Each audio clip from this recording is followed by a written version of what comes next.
One of the toughest and most notorious rivalries in college football is taking place this weekend as the Army Black Knights take on the Navy Midshipmen. Now, play-by-play broadcasters Rich DeMarco and Pete Medhurst are here to talk history and significance of America's game. Thanks to both of you for joining me. Thanks for having us. Our pleasure, thanks. So, Rich, let's start with you. Why is this game one of the most storied rivals?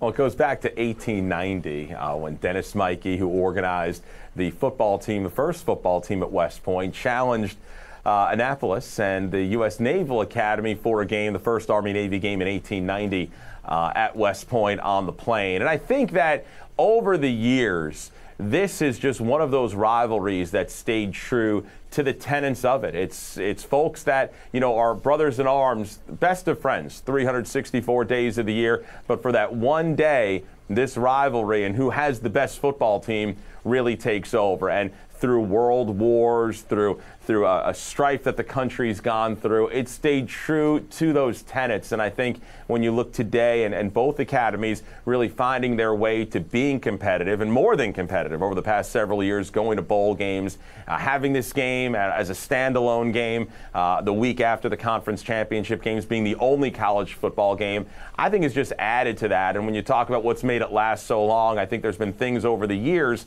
that have really preserved this, kept the sanctity of it being special as Army and Navy. And Pete, maybe you can talk to some of those traditions. I know that, for example, the president's going to be there. Well, again, I mean, that's one of the great things about it. I mean, as we've said all morning long, how many games does the president attend during the course of the season?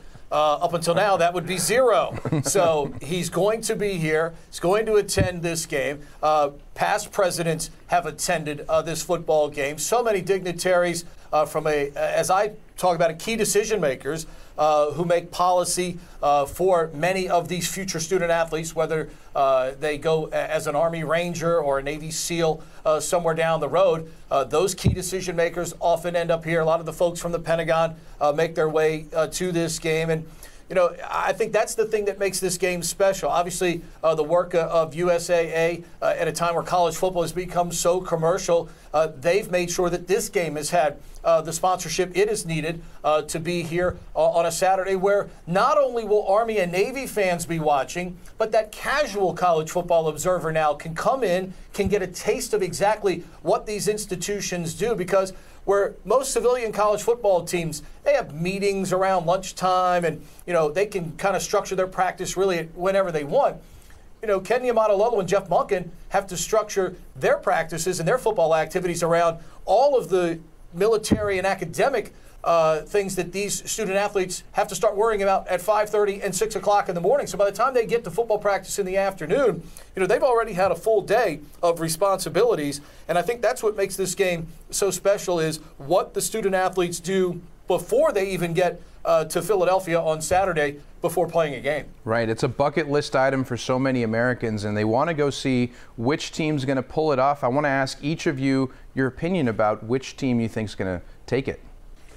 I've gotten out of the opinion and prediction business a long time ago. This is what I'm going to say, and I'll say it to anyone who wants to listen. You look at the past several years, in particular the last 2 years for Army. Big plays made by Xavier Moss, who had a knee injury where no one thought he was even going to play in the game.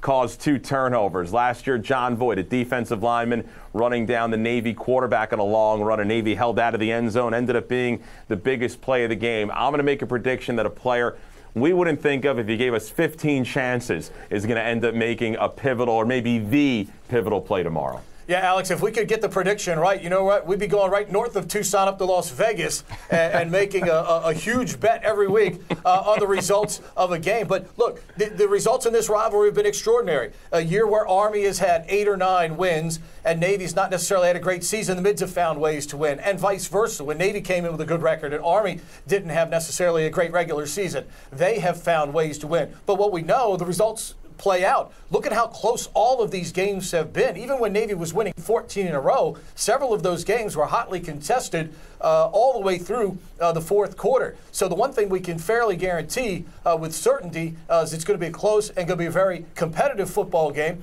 But certainly as we're sitting here, if Rich said Navy was going to win and I said Army was going to win, we wouldn't be representing the institutions very well that we work for. So you can you certainly know who we're hoping wins the game coming up tomorrow. Definitely. And before I let you guys go, a quick Tucson connection. Pete, the Navy coach, almost came to Arizona. What were your thoughts around that? What would we have gotten? You would have gotten a tremendous head coach. You would have gotten a classy guy. And I think the great mistake that Khalil Mack and others may have made out there in terms of the opinion, Ken Niumatalolo may not have necessarily been married to the triple option the way that he runs it, particularly at Navy.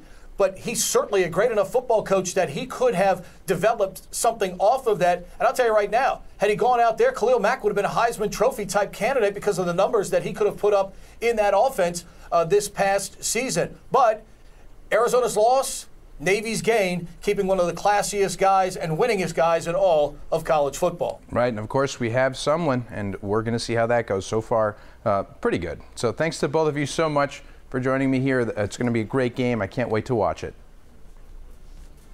Thank you. Thanks, Alex. Absolutely. Stay where you are. We'll be right back.